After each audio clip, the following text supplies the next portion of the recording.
Hey folks, thanks for tuning in to watch another episode of the 1978 Kawasaki Z1R restoration. In this episode I finally put the engine in the bike and put more stuff on the bike. So, thanks for tuning in and hope you enjoy. Thanks.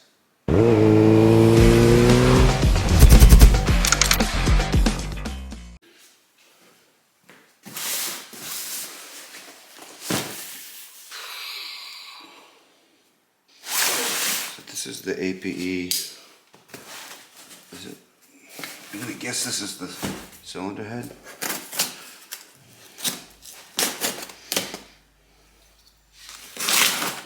Some damage on the box. Damage there. Damage there. Flimsy, crappy box. Damage there. Caved in.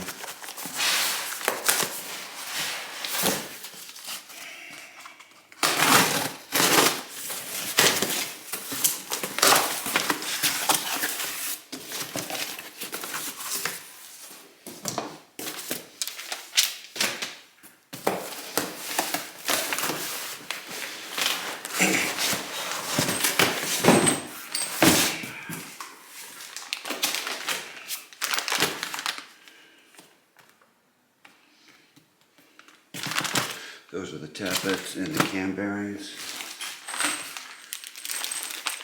These are the bolts, more cam bearings.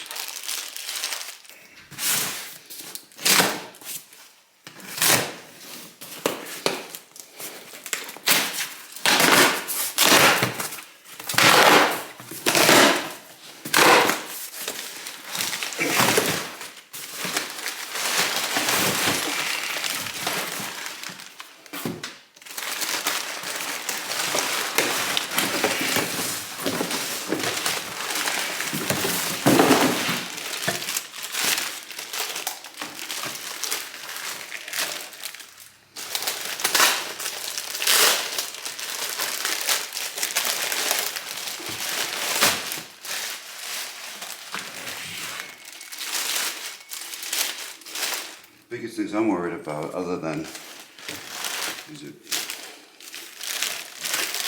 did they do the work, which I'm sure they did, is did they crack any fins?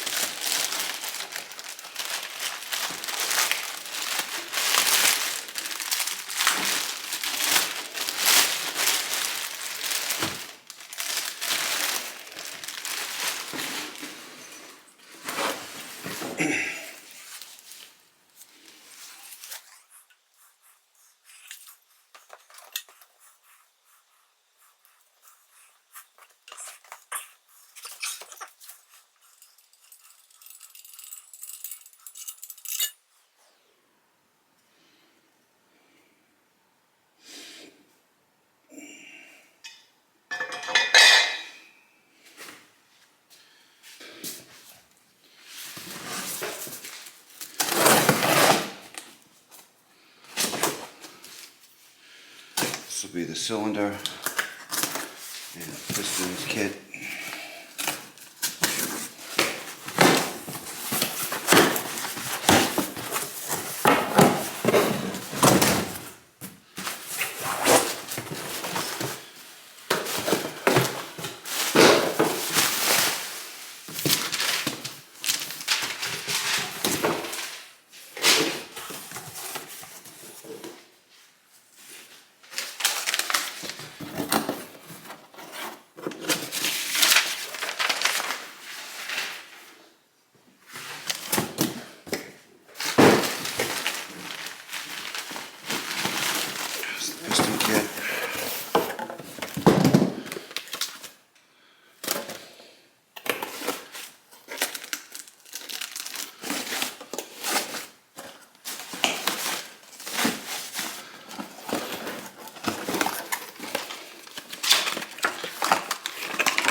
Wiseco 1075 kit.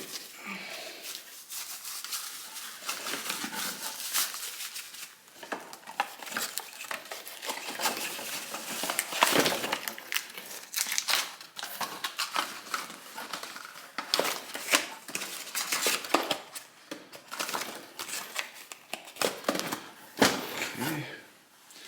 That's a dowel that goes in the cylinder. What I don't see yet is my cams. So it looks like my cams are not here.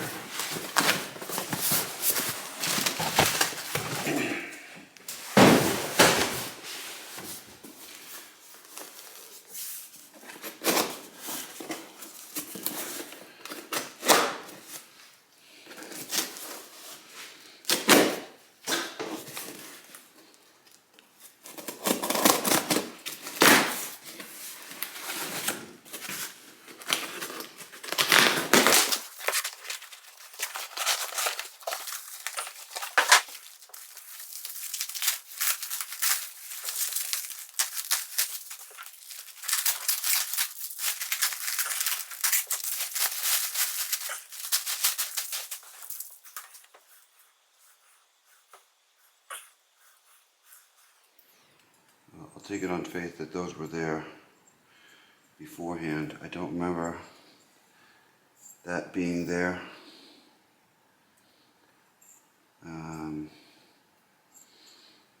It looks fresh. I don't know.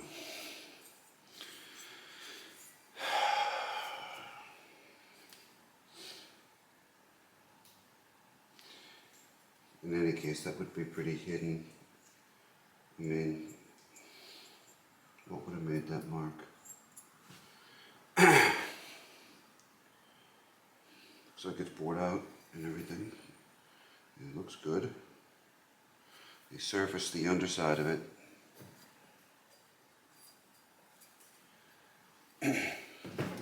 Work looks good.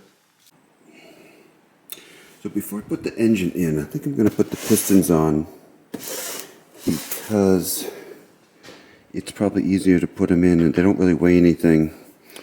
And the last thing I want to do is drop one of the C-clips down in there once the engine's in. So what do we got? We get a base gasket and a very nice head gasket. And we have four, oh, I was looking for that. That's where that went. That is this collar. So I have four pistons, lots of empty space, and any instructions?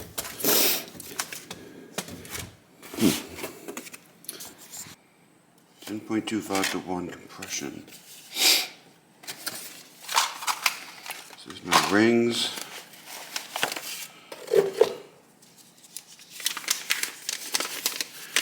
Piston installation instructions.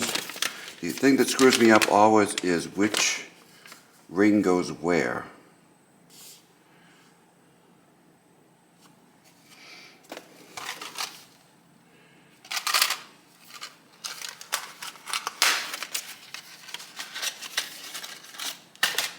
Four-cycle auto rings. Do not use in chrome plated. Prepare cylinder as outlined in Wiseco's recommended cylinder preparation. Oh, that's right, I have to do the end gap. Here we go. Second ring, top ring. So they explain everything here. This is great. Okay. Well, I will go read all that. I probably will have to check the end gap of the rings for each cylinder. So I'm checking the ring end gap. I suspect that because these are already marked, I'm going to guess that the Performance Machine Shop already gapped these because the ring end gap is perfect. Anyway, you you put the ring in the cylinder. You make sure that it's flat by using the piston, and then you measure that little gap right there. It's supposed to be 0.4 for this ring. This is a second ring, not the top ring, and so it's perfect. Anyway, so I got to go through and I got to do all that. I have to check the ring end gap on all the cylinders.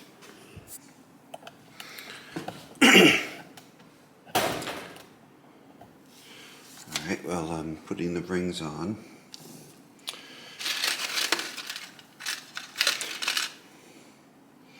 So let's see. Front of the engine, using this little guide. People say this is bullshit. You don't need to line up where the rings come together, but I mean, this is Wiseco and it says to do it, so. So this one goes like this.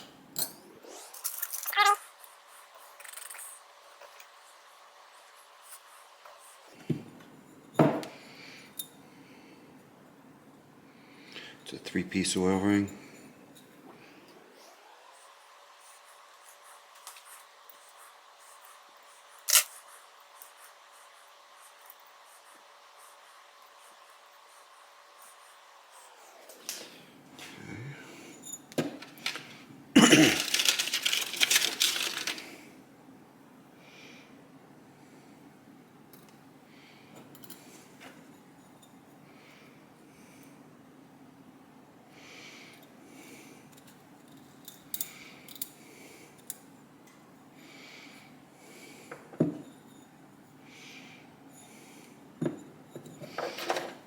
Okay, and then second ring. Second ring is on these ones is thicker.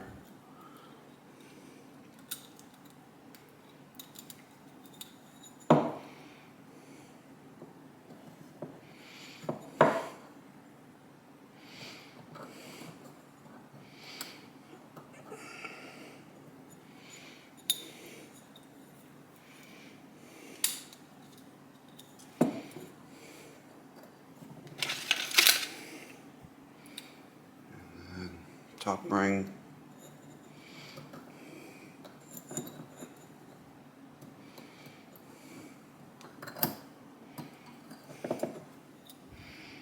Okay, that's that.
Is there an easy way to do this?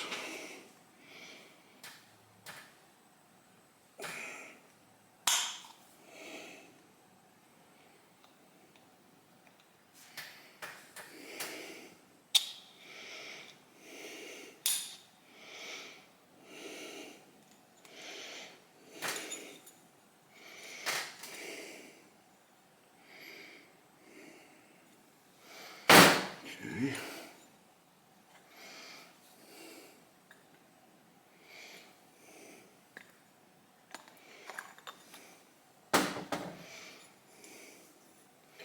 Put some assembly lube in there.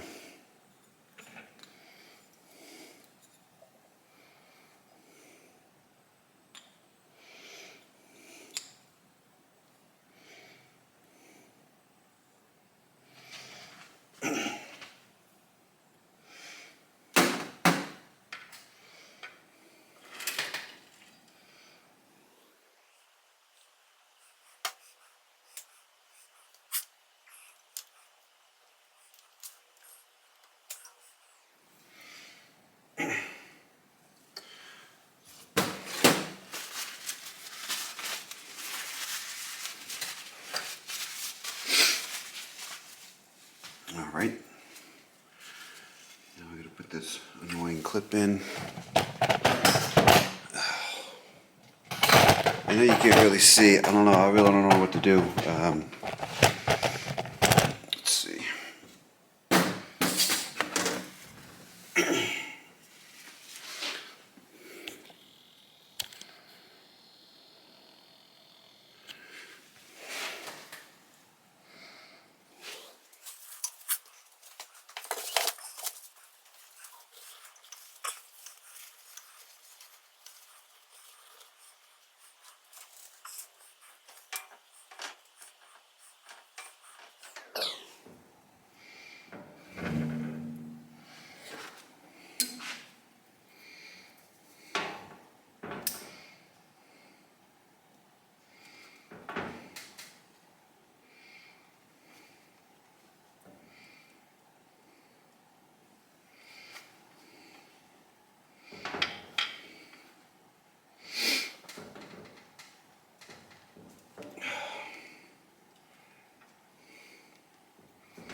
Sorry about my elbow.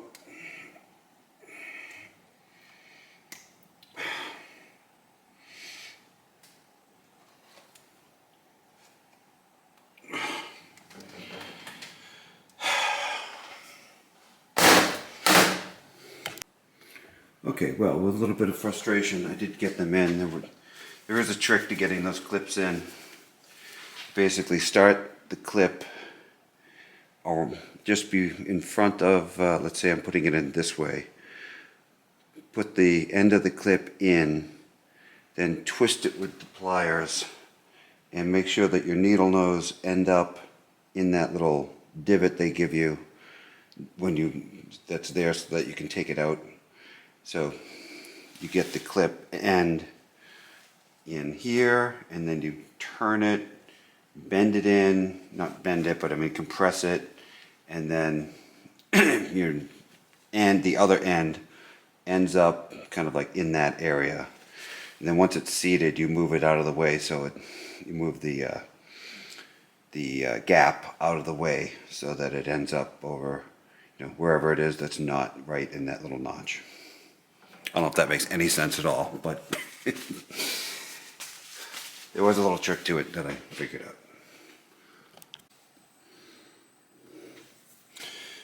This is the, this is the oil pressure idiot light. So there's a actually I could just show it.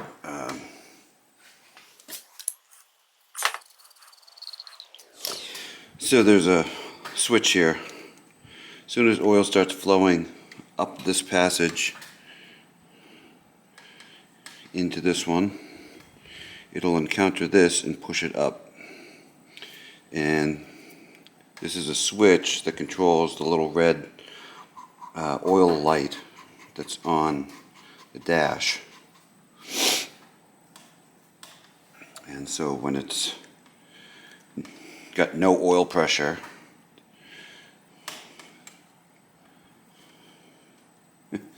okay, when it's got no oil pressure, it's supposed to be a short.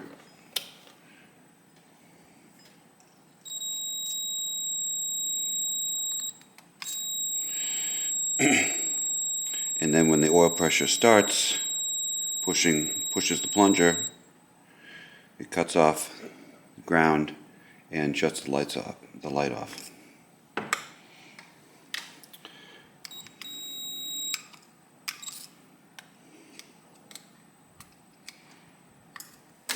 I'm going to guess that seats better when it's nice and hot. I don't know. Anyway, it's going in like that.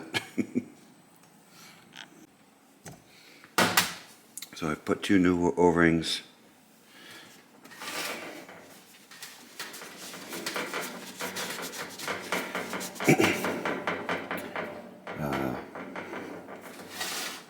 see, here and here. So this comes right up from the oil filter, and this is the main oil galley here.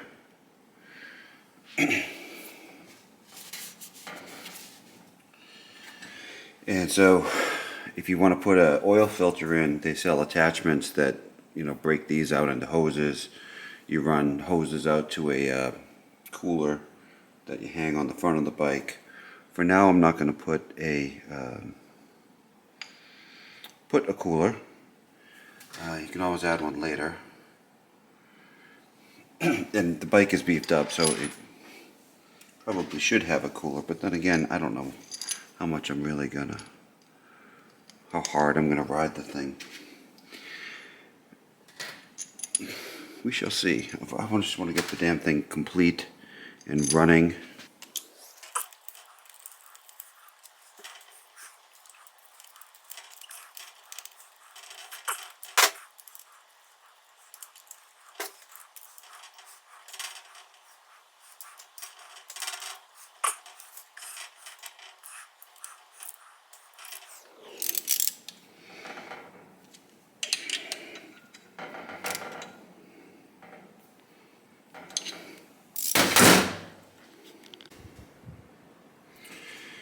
So on the bottom of the cylinders, there are these O-rings. You can see there's a recess around each one.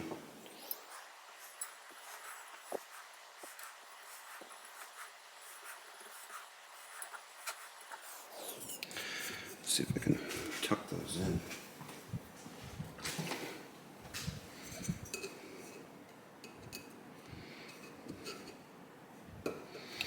I want to tuck it in like that.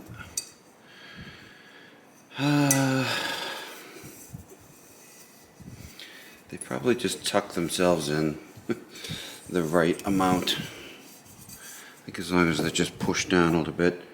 I'm sure when you tighten up the head bolts that they tuck themselves wherever they're supposed to be.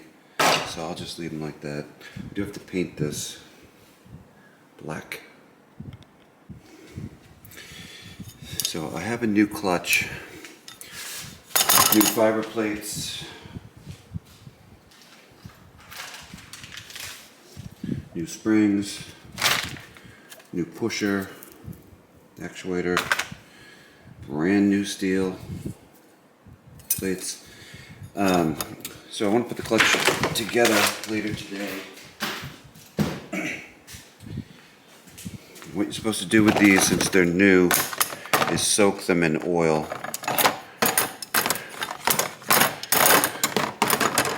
Let's see if I can do that.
Alright, well, it's come time to put the lower end of the motor into the frame. So, the biggest pain in the ass is to get this bottom mount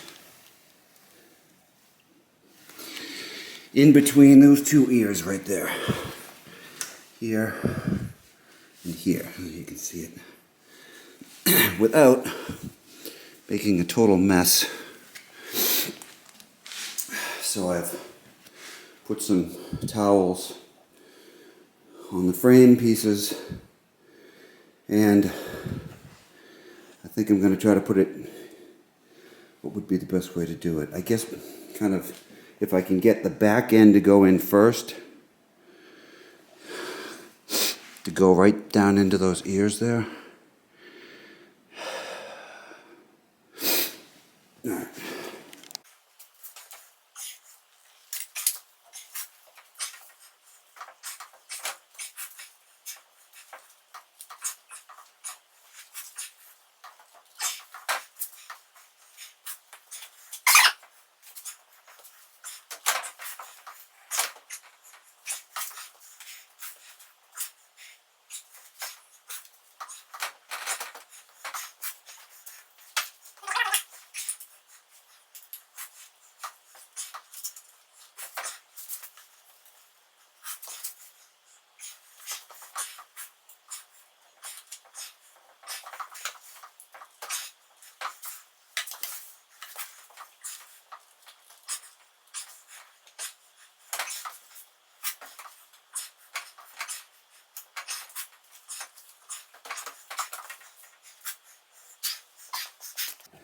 That was a bit of a pain in the ass, but I got that bolt started.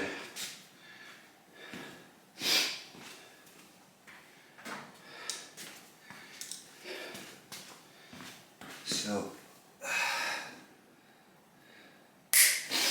let's see. Okay.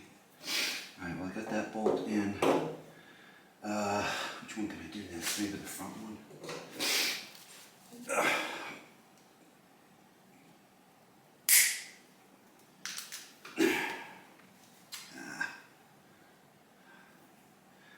see a mark. Fuck. Well, that's what touch-up paint is for.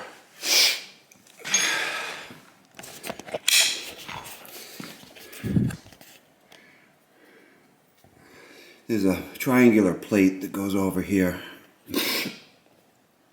so you'll hardly be able to see that, but shame on me.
It's about as low as I can get the camera.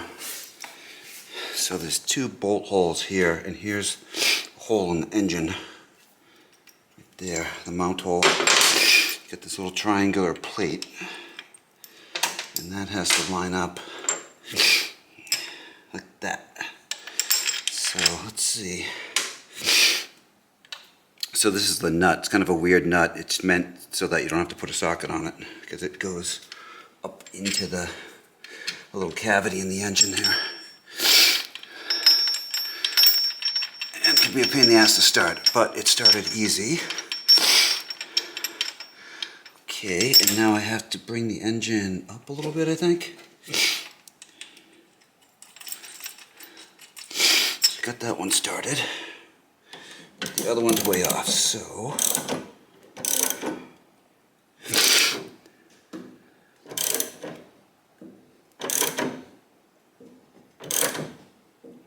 there.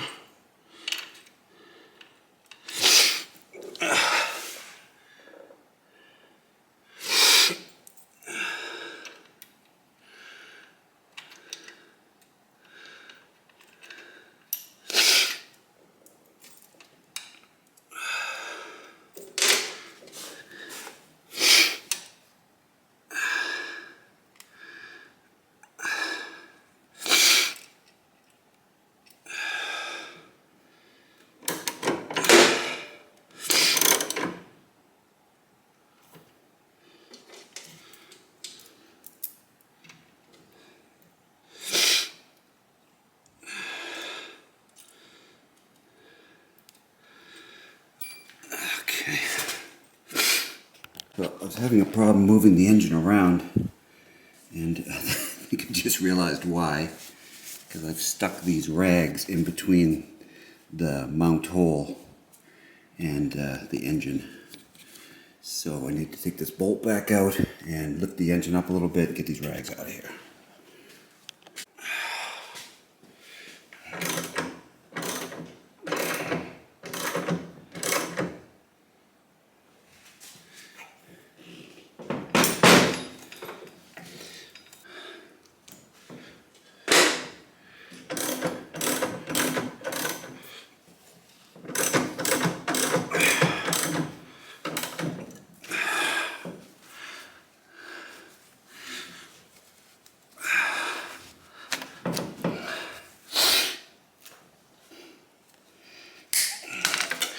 Gee, can you tell this is the first time I've put one of these engines in?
Alright, so I had this stuff loosely in place previously. This is this upper mount. So we got two in the back, one on each side in the bottom, and one in the front.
Alright, so I'll leave that loose. And now I'll go tighten up all of the motor mount bolts.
Not sure what's going on with this front sprocket.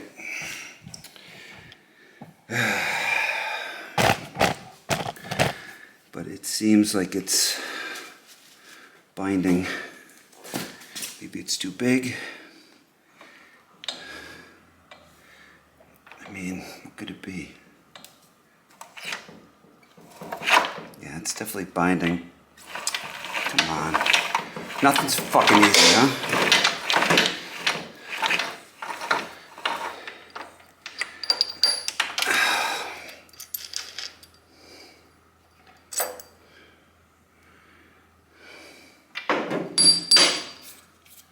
See, it's scraping there, it's scraping there. So it needs more of an offset. Ugh.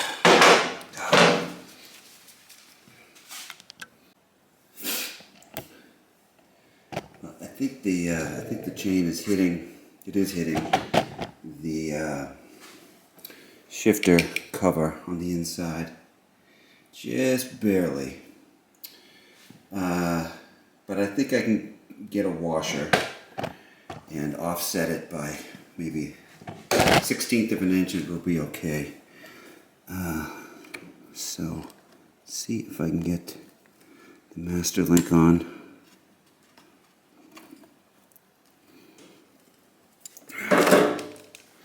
Okay.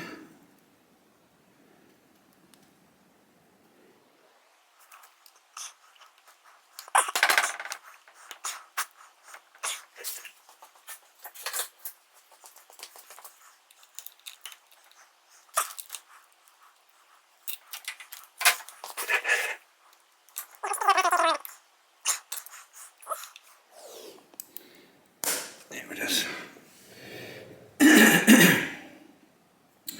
Well, so I wanted to get the chain on.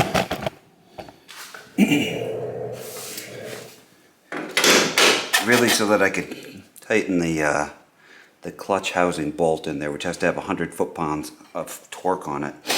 And they say it's easier to do it like this. I think also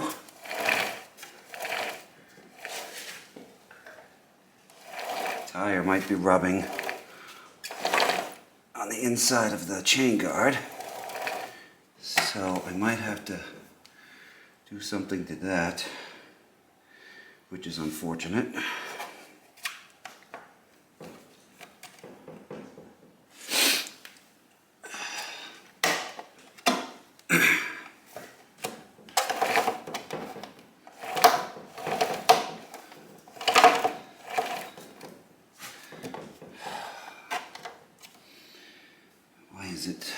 Why is it rubbing? Is it because these are not the stock shocks? There's this divot here for the chain guard. If you can see here, there's like a divot in the chain guard for the shocks. It's not really in the right spot, so that's probably pushing it over a little bit. So that means the chain guard would want to come forward, and it can't come forward anymore because it's bumping into this engine mount. So yeah, I'll probably have to do some adjustment there.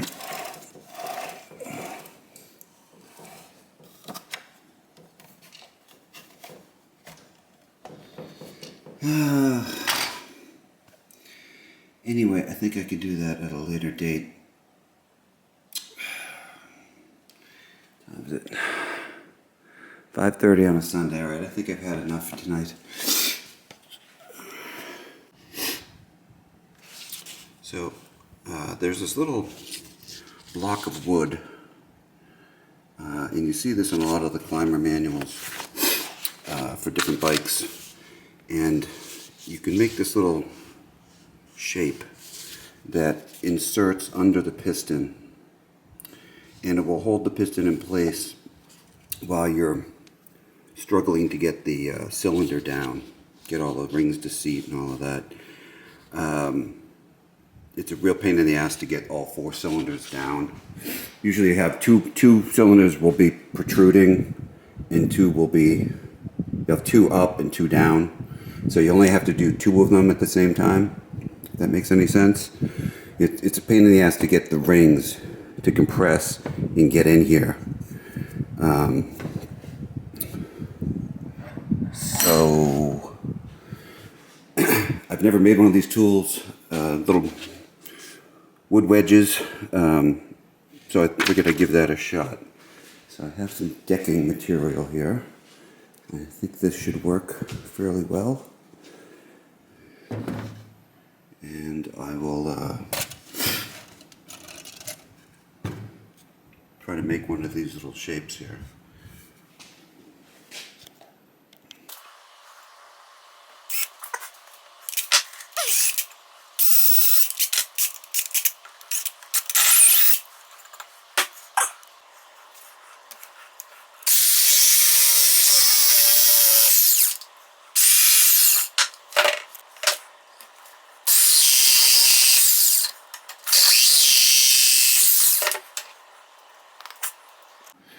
As you can see here, the skirts, will overhang, and it's very easy if you're not paying attention. Maybe you're turning the transmission, the clutch, the sprocket or something, and you put just a tiny bit of pressure on there when you didn't realize the piston was like that, it'll snap right off. So I think it's good to have this little thingamajig. Let's see if it works. I gotta fish the timing chain out of there.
It's a little too wide, I think.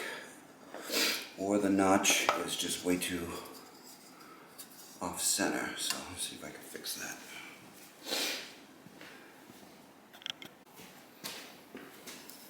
Well, that didn't work. Okay, well, a bunch of frustration later. My woodworking seals suck. I glued that together, put a couple of wood screws in it, rather than make another one. And, well, it was in there a second ago. Something like that. And then when you press on that, then it's not gonna move around. So. Okay, so what's next? I will figure that out. Oh, I gotta clean up this wood mess. Ugh. Alright, so I'm working on putting the clutch together. This is the outer housing, that's tied. There's a direct gear from the crank to the outer housing. So this would drive, this is driven by the pistons. This is driving the transmission. This is the input shaft. So the first thing between here is this big ass washer. I don't think it has an orientation to it. So that goes there. Thrust washer. And this needs to be cleaned a little bit better because I can see some muck. So let me clean that. Alright, so that goes onto the input shaft. This is outside, so that goes like that.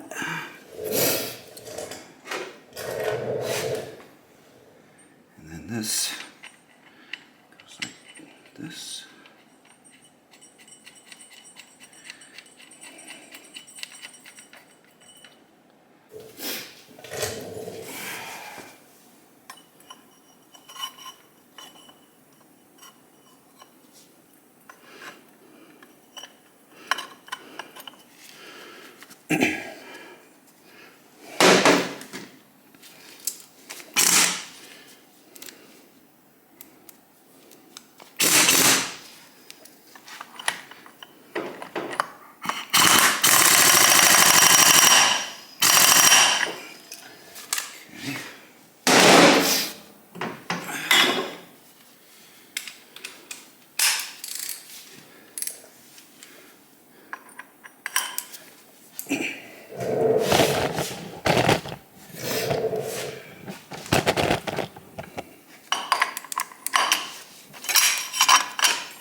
See, if I just don't hold it and I try to let the transmission work, that's going to pull the bike backwards. And that puts all the stress on the tie downs. So that's no good. So I have to hold it with this tool, I guess. Ugh, all right.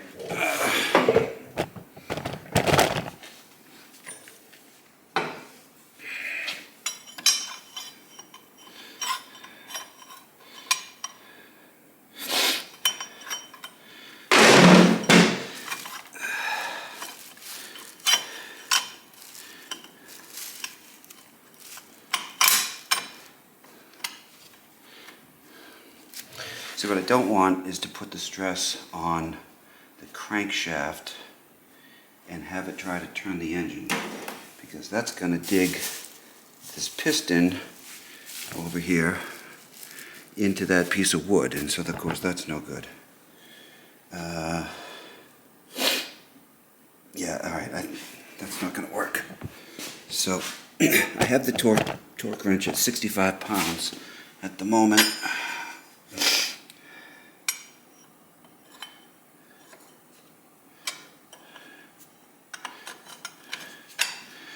I guess what I'll try is this.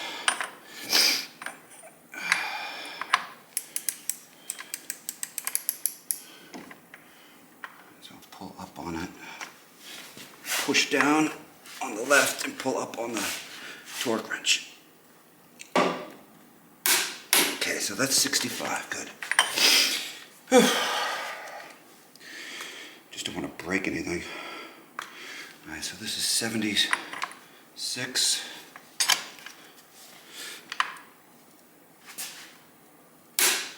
Alright.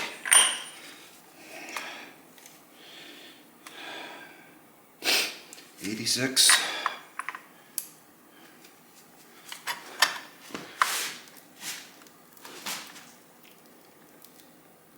Okay. Come on, baby.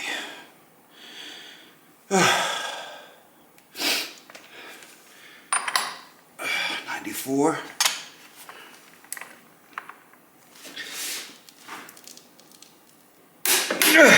Okay. 100. Here we go.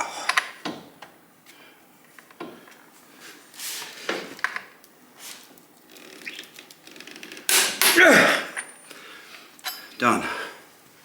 All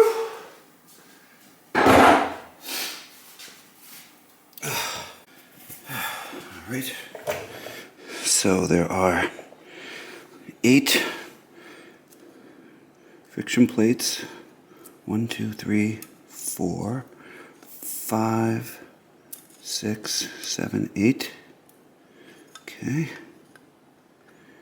And these are new. So it's friction plate first.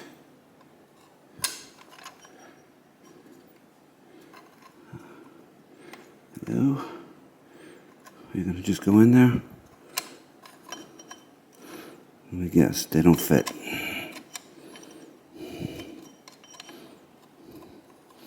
Oh, okay.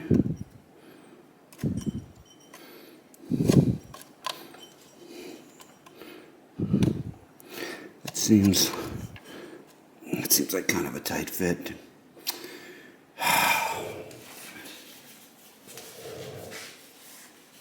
Yeah, is there like anything that could be easy on this bike? Jesus Christ. Everything is a pain in the ass. Here's the old one. Here's the new one. The new one's thicker. This way. The width, I guess. But the length of these tabs is the exact same. So I pulled it out and examined it. It looked okay to me. I think it's just a matter of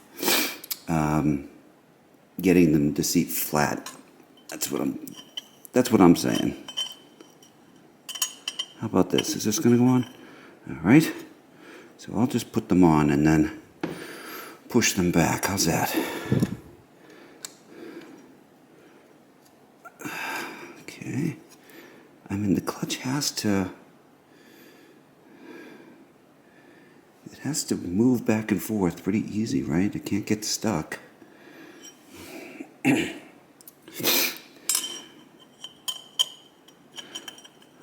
As you can see, I did oil them.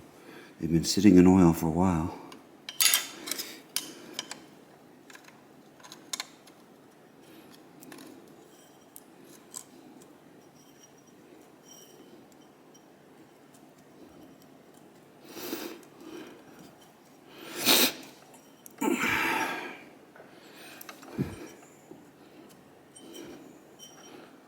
Oh, that's really tight.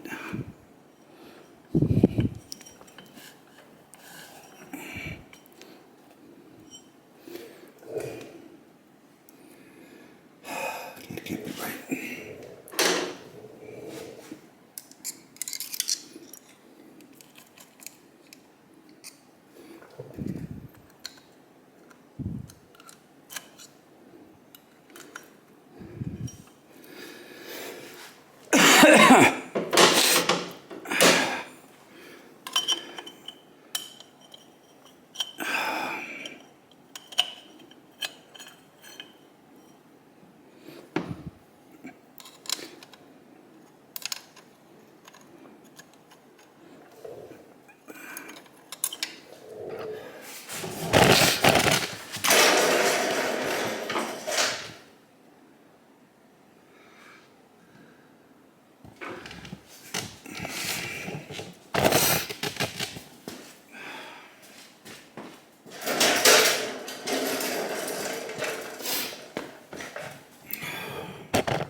I mean, this should be just straightforward. Just stick them on there. Stick them in there. There hasn't been much on this bike that has been straightforward. I can feel right here. It just does not want to budge. I'm gonna end up taking a punch and hammering the fucking thing in.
Well, I got the clutch plates in there, seated all the way.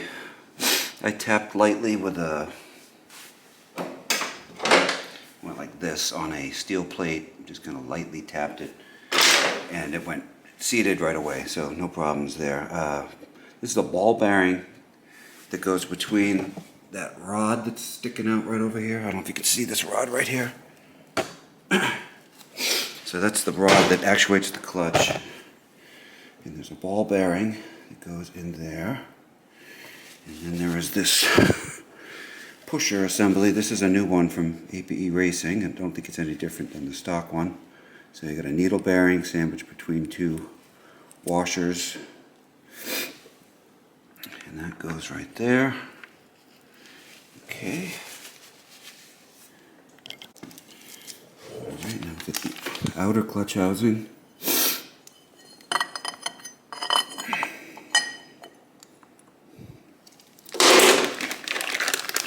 Brand new springs. So it's EBC springs, and I'm not sure where the plates and the steel and the fiber plates came from Z1 Enterprises, I think. So this is strange. They gave me 6 springs, 1 engine set, CSK10. Did they give me the right ones?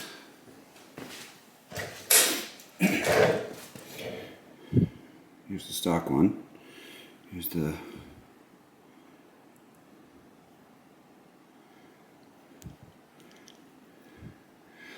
I don't know. They have about the same amount of spring in this. I don't know why there's 6.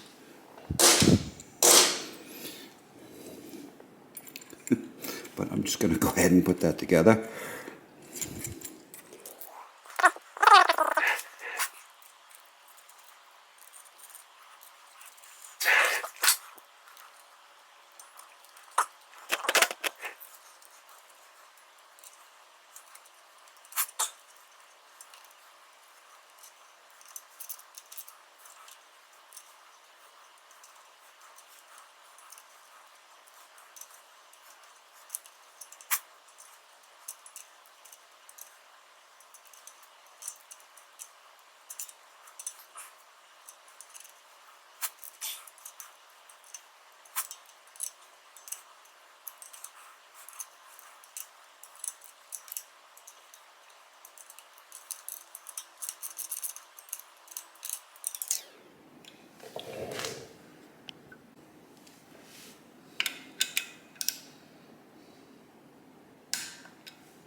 So here's my brand new clutch cover with a nice big scratch right there. also kind of dicked up there, but that's an obvious screwdriver mark or something like that. And then it doesn't come with the little eyepiece. And this is some kind of different style. What do you put there? I don't know what you put there. It ain't that. So, that sucks. God, this is frustrating. Put the headlight assembly back together. It's has a clip-in bulb.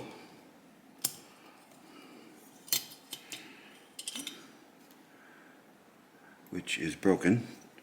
And so I got a new one, which was 16 bucks. Unbelievably, something wasn't 50 bucks on this stupid thing. Alright, so this little assembly was probably like $30. The little spring, the nylon nut. This is for adjusting the side to side. And that will go in after. Okay, so we have this part which I painted. And what goes on next? So there's a chrome ring which I shined up best as I could. And there's 2 bolts that go on there.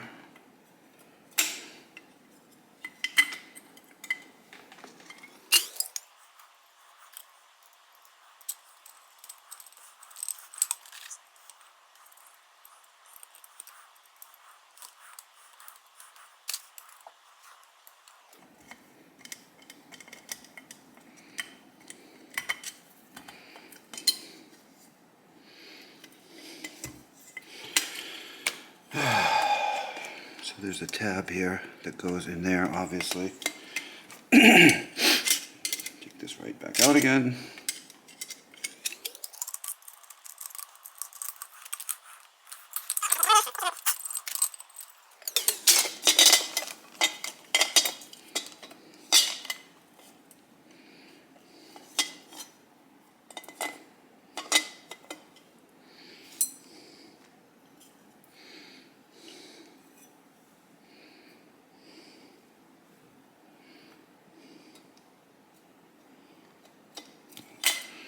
Okay, there's the tab.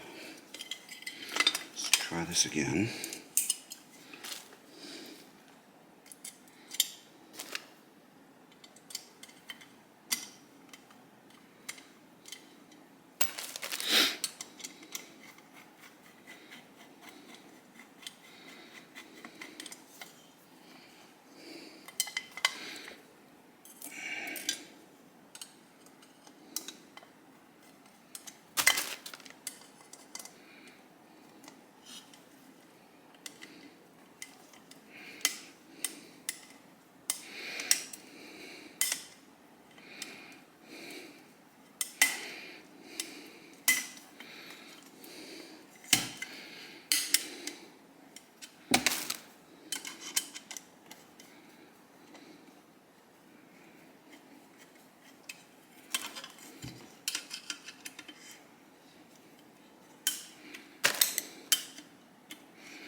Okay.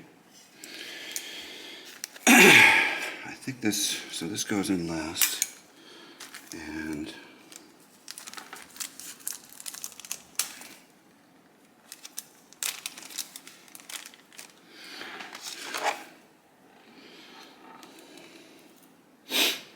get some washers for this.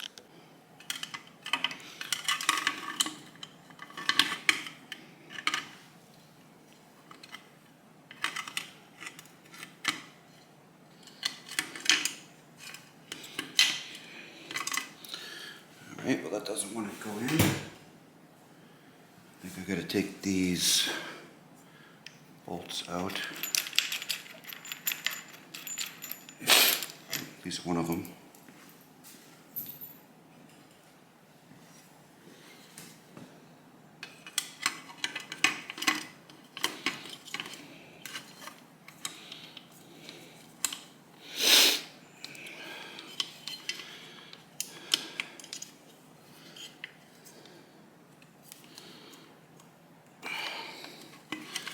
Go in from the back. Just the way it goes in.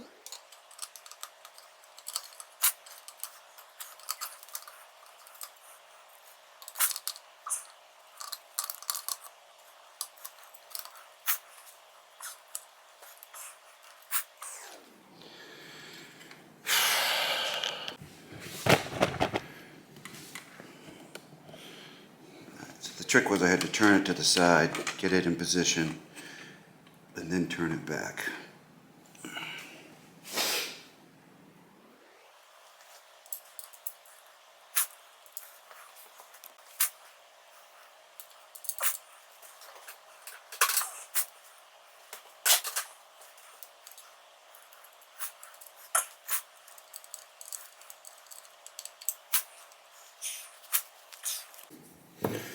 It just turned out to be 100 times easier to do this off the bike.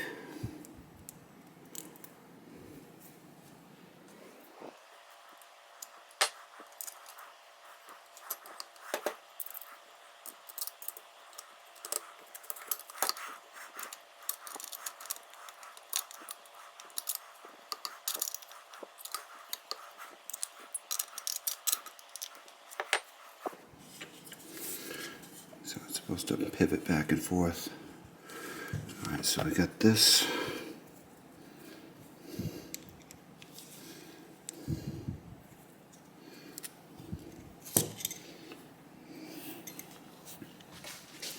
Trying to stand behind the camera, it's kind of difficult to do that. So this bolt goes right in here and the spring goes between here and here.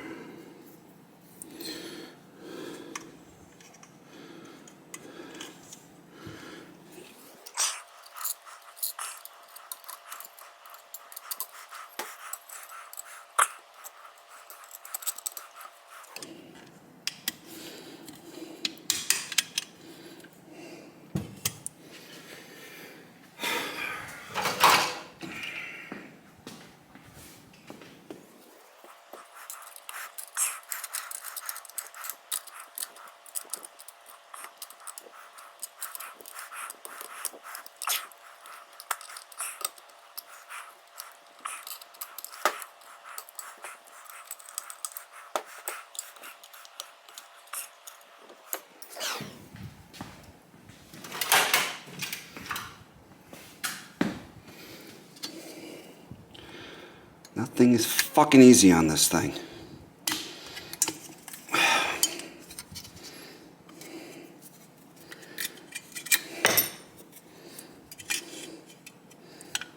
Come on.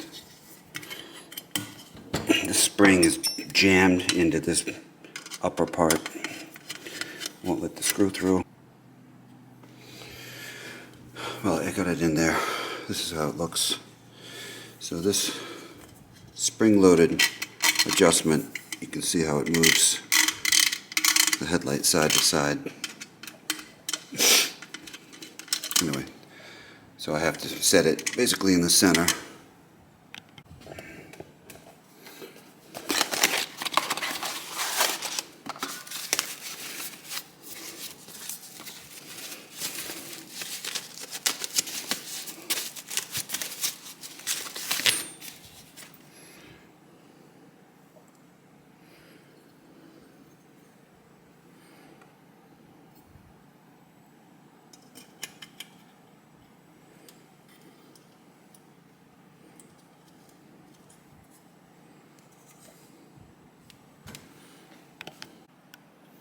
And this is what it looks like installed. Ta-da! So before I put the stator back in, I want to check it.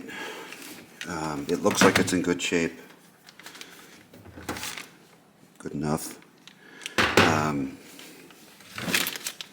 So hopefully you can see. This multimeter is old. Old. Got it in the Marines over 30 years ago. And it was all done.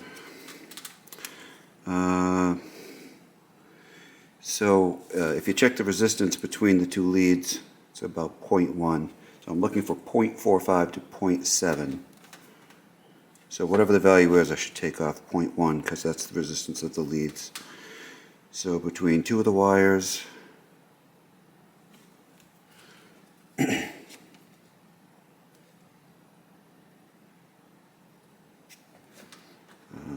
moment ago it was okay.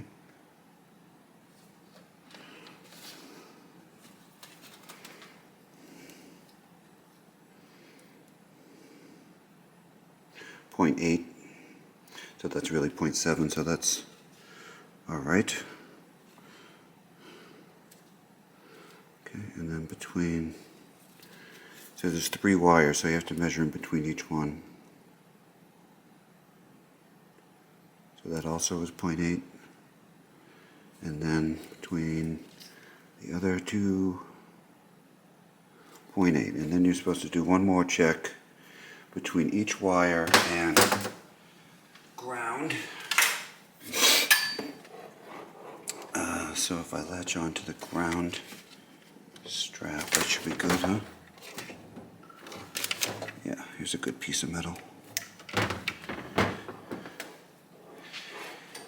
And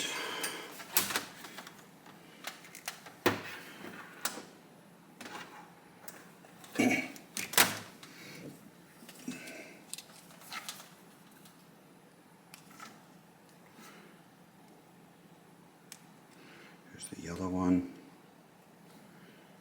there's the pink one, and there's the light blue one, and none of those should be touching ground. They should all be open. Okay, so I think the stator is good. So now I'm going to take the stator and put it in a brand new cover.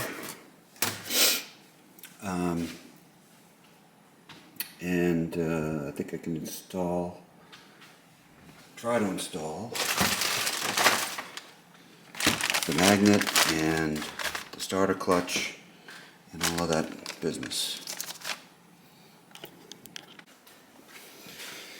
Alright, so alternator and starter clutch. So this is the wheel that is driven by the starter. Here's the crank. So there's a special washer which has a chamfer. The chamfer goes in. I don't know what difference that makes. And then this washer is on the end of this. And there's a needle bearing, which is right here, which I just oiled up.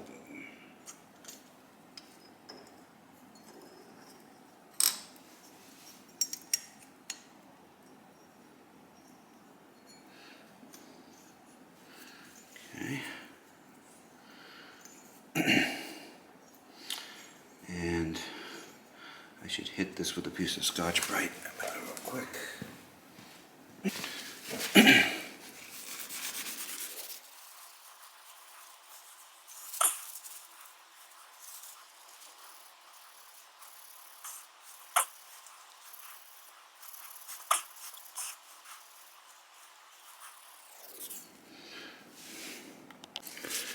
Alright, so this is the alternator. No, this is the rotor. Did I test the rotor?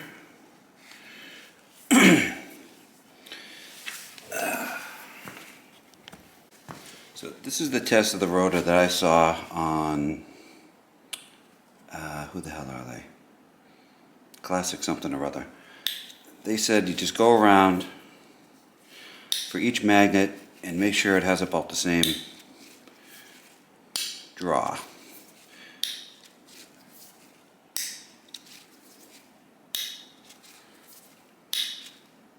Alright, good enough.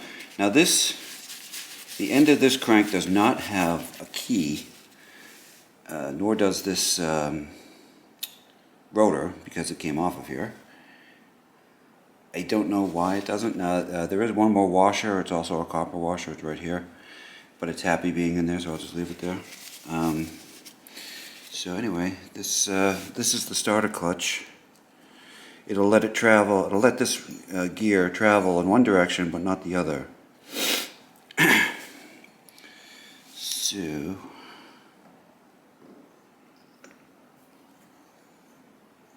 there we go. Okay. Right, so it'll travel this way, it'll freewheel this way, but it won't freewheel this way. So when the engine when you want to start the engine, it pulls the starter's spin to this way, clockwise, and then this will go counterclockwise, the rotation of the engine, and then the engine starts and spins faster than this thing. This thing can be stationary.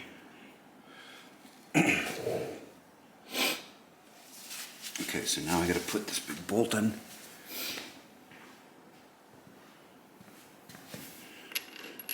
I am supposed to Loctite this, so let me go clean this up and Loctite it.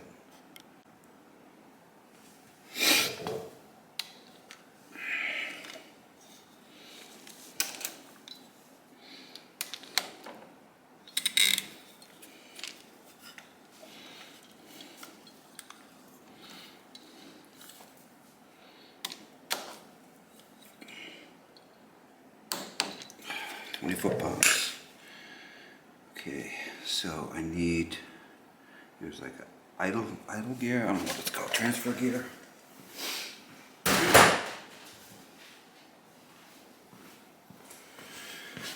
Whatever it is, it's this. So this goes here. Okay. So the starter, right, so the starter drives this. So the starter spins counterclockwise. No, it's clockwise. Right? This thing has to turn clockwise. This turns counterclockwise. All right. I think I can actually put the starter in. So we can find that.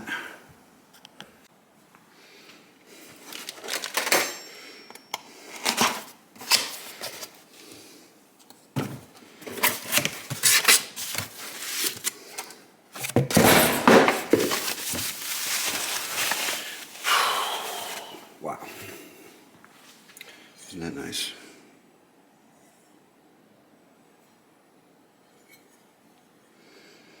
All right.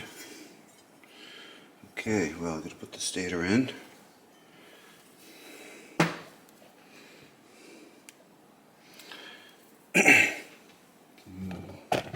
See?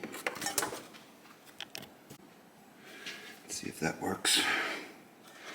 So let's see.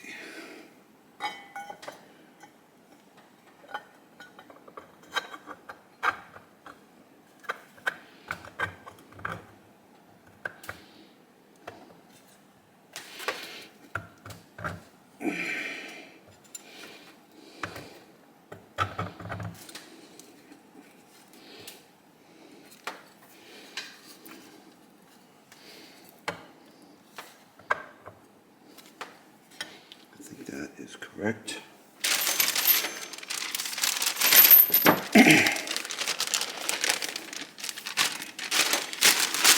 Bagging everything really did help, maybe big time. Look at all this stuff. It's just a combination of bags, and even if you're not going to use an old bolt, still you have the old bolt to reference. And for instance, these starter bolts, you know, totally fine. So I can use those. And these are the stator bolts. A little bit of goo on there.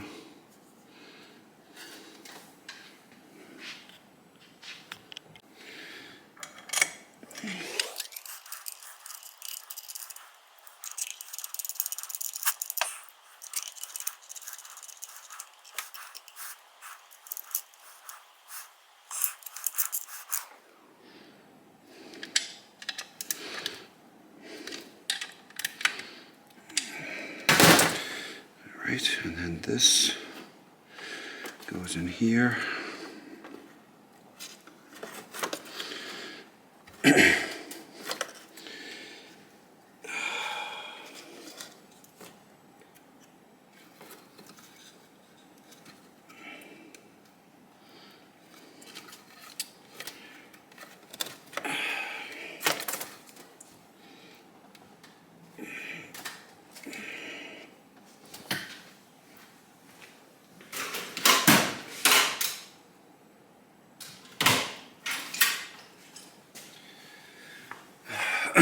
So it's important to get this seated correctly because there's oil down here constantly.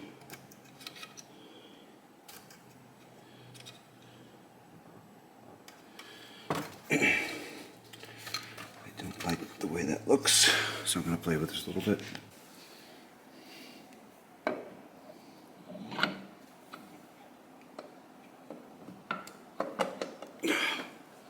The magnet just grabs hold of the stator.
All right.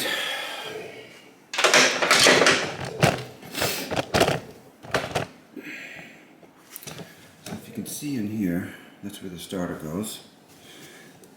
And let's see. So this little wire goes to the neutral indicator switch, which is right here. Can you see that? Probably not a good idea to do that with the camera. Alright, so that's the neutral indicator switch. That's the oil pressure switch. So the neutral is green with red wire and the oil is the blue one. So I'm going to route those in there and then I'm going to put the starter in.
Well, I'll have to fuck around with this.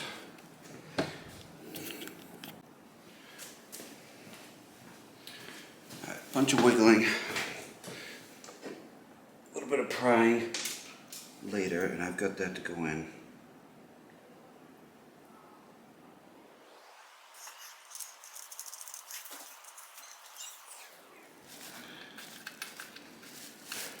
Okay, maybe it's not in all the way.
Alright.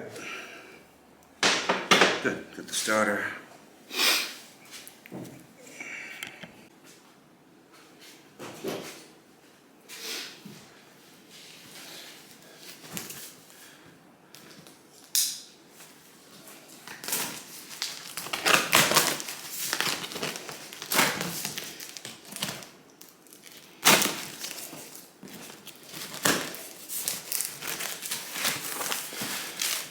So this should be my gauges and a pair of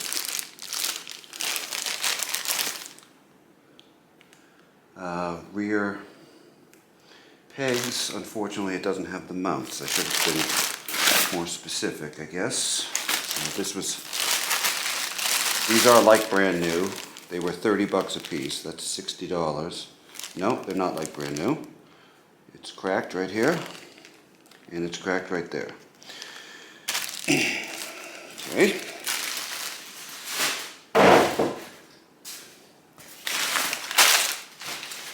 So I had previously had these gauges restored, and then got around to the point where I was going to assemble them to the dashboard. And said, you know what, this guy does a great job. I'll have him assemble it. So it does look very nice, of course. That's good. I sent all my parts down to him and had him install it. And these two wiring harnesses and all the bulbs, we replaced all the bulbs.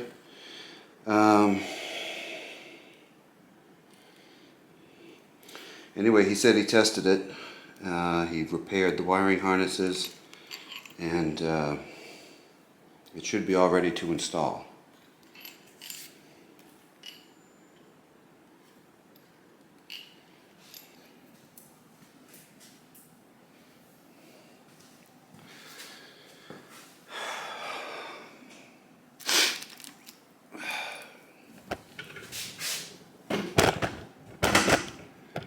Putting the dash in.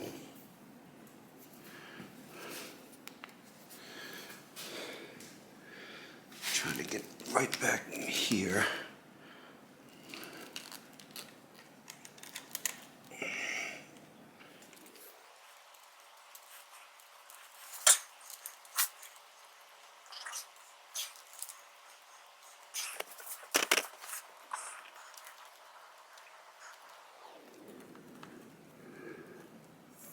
Okay, started.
Okay, so that's dash.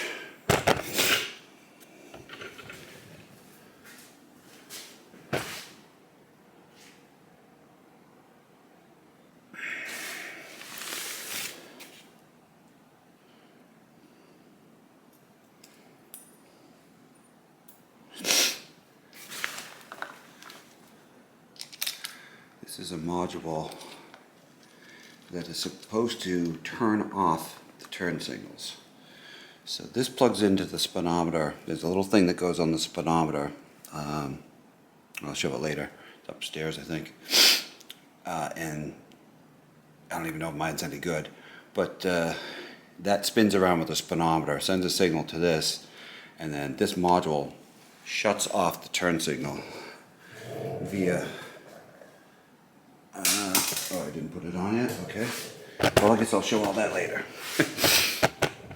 The left hand signal controller on the Z1R has this big thing hanging down from it, and that's a motor to mechanically shut the turn signals off. And apparently they used that in the 80s quite a bit.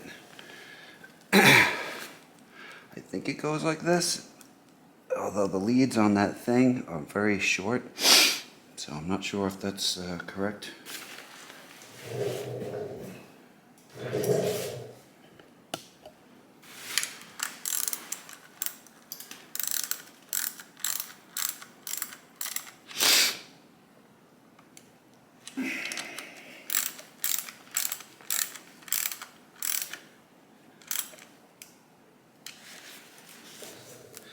I think for now I'm just going to leave the headlight off. I keep taking it on and off. I think when I do the electrical, after I put the electrical all together and get it working, then I'll put the light back in. Hey, well, thanks for watching another episode. I've made some progress. I'm just about out of footage. I wanted to mention, so yeah, in the video I was having a problem with the chain hitting the sprocket. No, the chain was hitting the shifter cover, and I did get a washer and put it behind there. For some reason I didn't film that. I think I was getting frustrated.